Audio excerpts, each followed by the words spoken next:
His hometown Cavs to their first championship in franchise history. LeBron James was named Sportsperson of the Year by Sports Illustrated.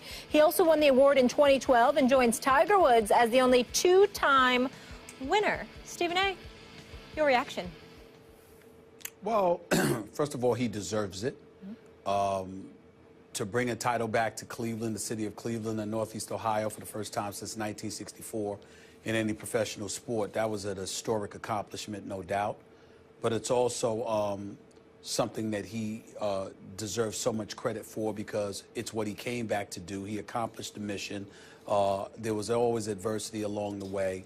But I think that when you look at an award like this, it's not just for your accomplishments on the court. It's who you are in its totality.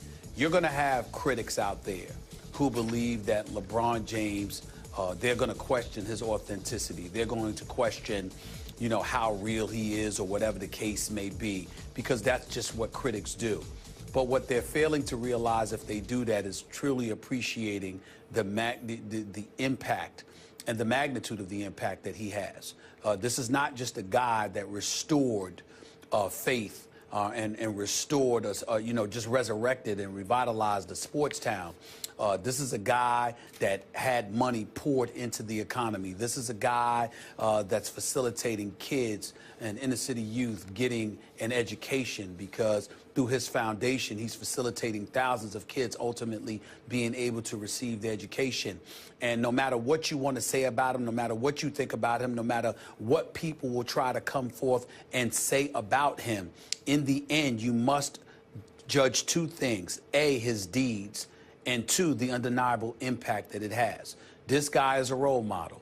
When we look at guys and how they conduct themselves on far too many occasions, we see the wrong kind of stories. A lot of them are out there doing the right things, but rarely have you seen a global iconic figure of this magnitude in LeBron James, who has taken it upon himself to tackle the issues that he has tackled, to take the positions that he has taken, to be public with it, to open himself up to scrutiny because of it, and to be willing to do so anyway. So for him to receive this award, I think it's incredibly special.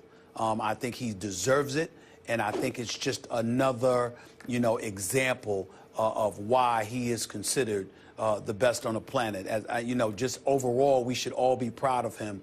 But as a black man, I'm specifically and very, very much so proud of him because when you think about a sports model, a role model in the world of sports, particularly one coming from the community from whence he comes from, is just a great, great thing to see. It really is. I have a couple of things to say here. I think you covered his the importance of his social impact.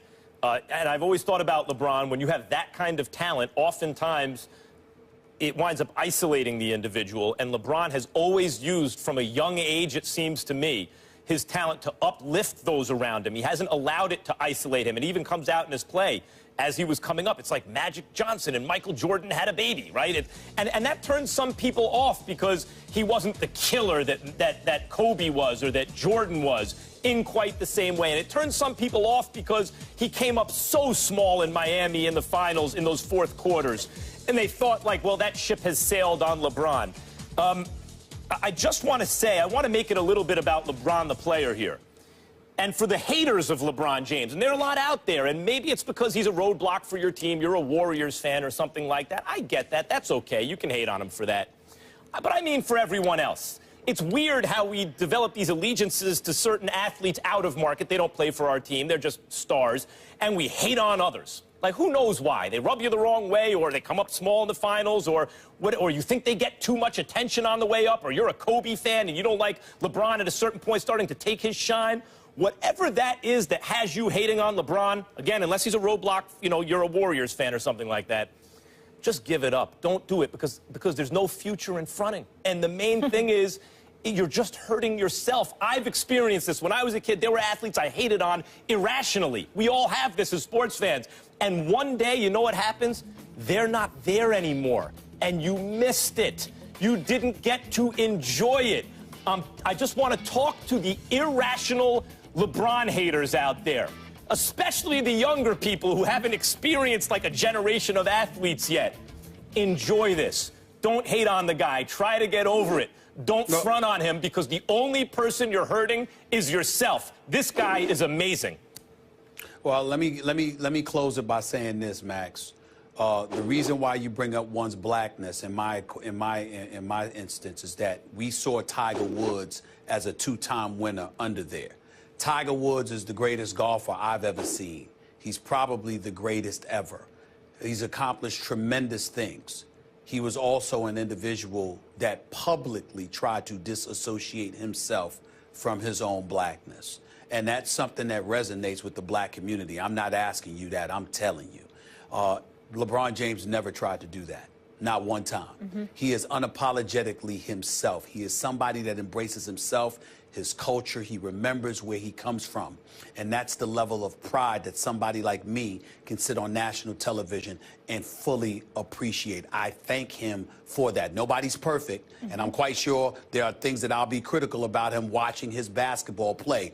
But make no mistake about it, I have profound respect and admiration and appreciation for what he means to basketball and what he means to our community and what he means to this world as a global sports iconic figure. This is a special, special man. It is irrational to feel any way else about LeBron. It's not rational. I heard you. Don't hurt yourself. We're telling those people out there. And unlike our earlier MVP debate, this one, absolutely a no-brainer. I want to stay in the association now, though, guys. Two of the NBA's best young stars each put on a show last night in Minnesota.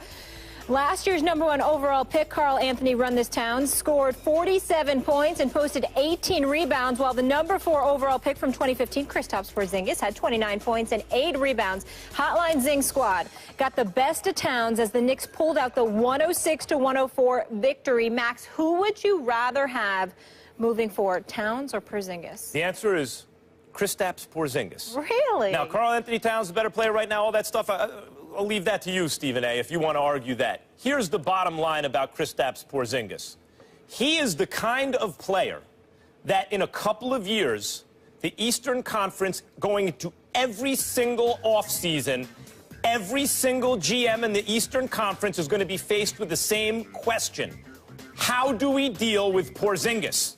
He is 7'3" and can shoot the three this year. It's only his second season at a 40% clip.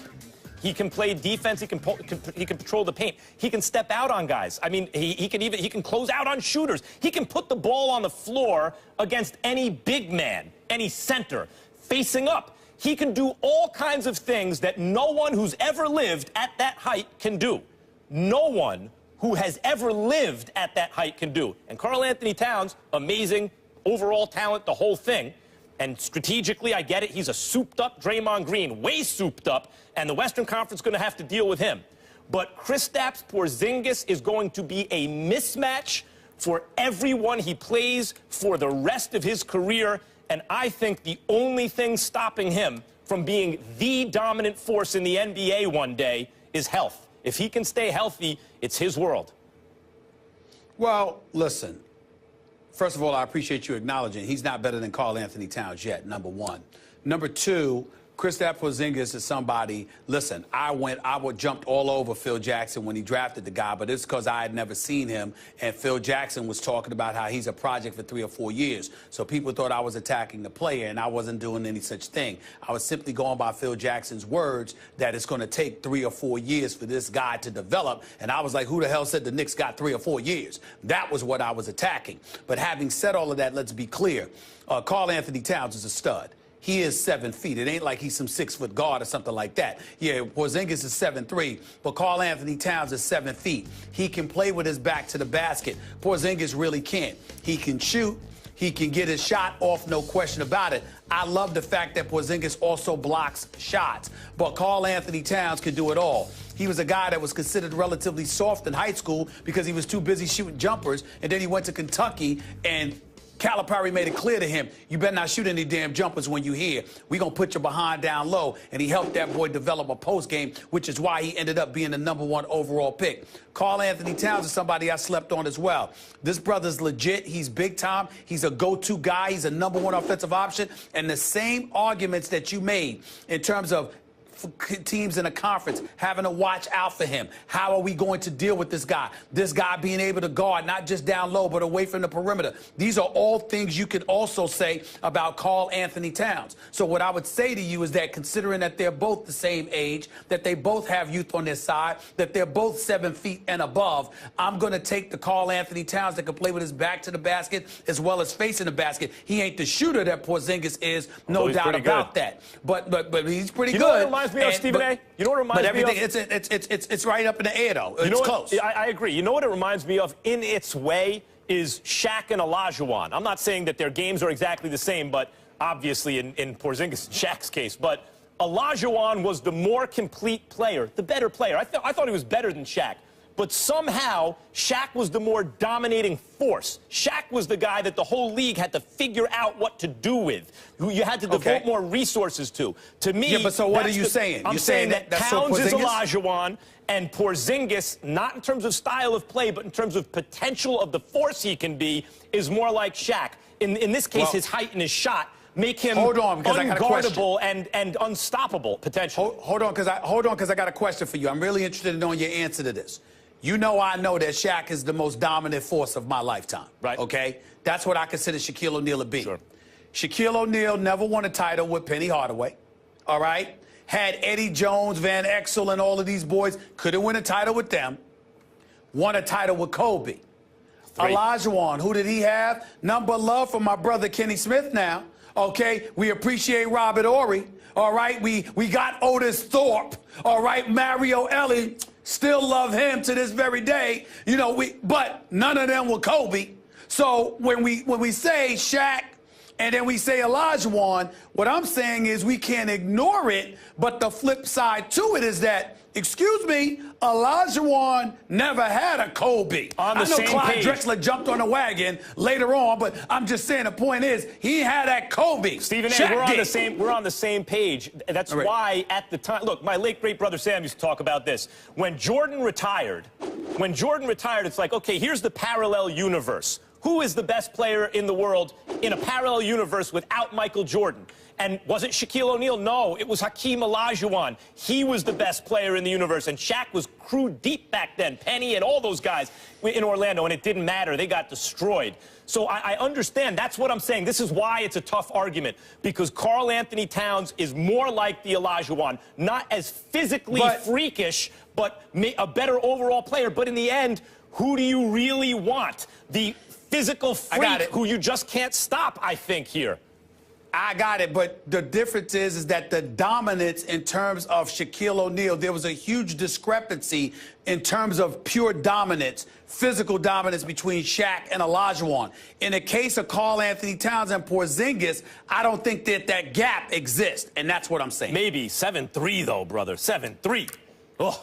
Guys, he's open all day at every point. Gentlemen, we got to move on. Cam Newton enjoyed the Panthers' run last year, and you don't want to miss what Richard Sherman had to say about Carolina's struggles this season. And later, Cowboys play tonight, which means 3 extra days of rest before the showdown next weekend with the Giants. So how much of an advantage is this for Big D?